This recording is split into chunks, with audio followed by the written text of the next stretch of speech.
Bismillahirrahmanirrahim. Saya ambil contoh aja satu ya, karena terlalu banyak ya. Ternyata saya katakan tidak bisa dengan obat. Sudah sampai valium 3, valium 4 untuk menenangkan dia supaya dia bisa tidur tanpa lem, bau lem. Kalau tidak begitu, nanti malamnya apa? Kalau tidur, di rupiah nggak bisa, kamu kan masukkan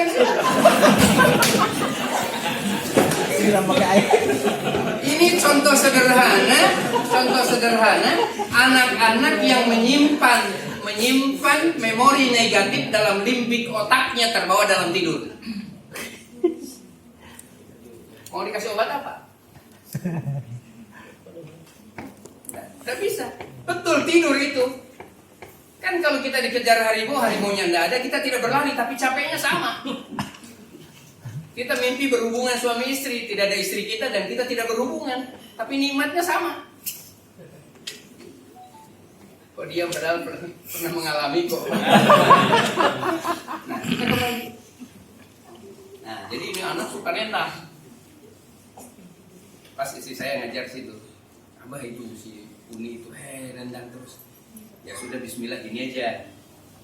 Saya bilang coba cari bola, besok cari bola, pegang, begitu nendang langsung pegang. Ini tidak boleh, tetap harus dilarang. Tidak boleh nendang, tidak boleh nendang. Ini kaki untuk nendang bola. Di saat yang sama bolanya simpan di depan.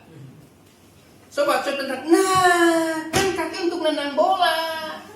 Sebentar begitu selesai makan ditanya lagi, kaki untuk apa? Nah, tendang bola. Coba tendang lagi, tendang bola sampai berkali. Besok pagi datang, Masya Allah ini datang lagi. Coba ini bola, coba tendang. Nah, kaki untuk apa? Tendang bola. Itu untuk mendelete memori negatif yang ada di pikirannya. Tidak cukup dengan nasihat dan larangan, apalagi siksa, apalagi kemudian sanksi. Tidak bisa.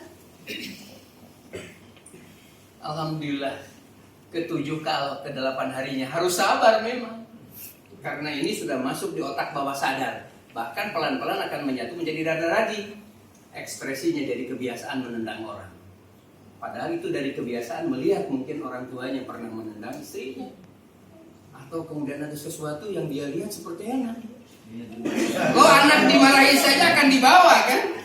Nah, ini umat bukan lagi limbik otaknya, bukan otak bawah sadar. Sudah mendarah daging, hidup tanpa agama. Maka perubahannya tidak cukup dengan apa yang bisa kita jelaskan. Makhluk yang bernama kesadaran diawali dari persahabatan dan kedekatan. Cuman jangan larut sampai di situ. Hari ini banyak ya yang kembali masuk Islam di daerah Wana ya, yang binaannya Posdai. Ya, saya kemarin ke Toli-Toli, ketemu dengan teman-teman di sana untuk ngasih pembekalan workshop Mubalik. Saya katakan, ya, kalau kita belum bisa senyum kepada mereka, terus apa yang mau kita bagi? Mau bagi ayah? Kita mau membahagiakan mereka, bahagia dulu deh di rumah. Kenapa harus buat fisik, harus buat seks, harus buat finansial, buat ilmu? Supaya kebahagiaan bisa kita bagi, bersamaan dengan itu kita bagikan ayat Al-Quran.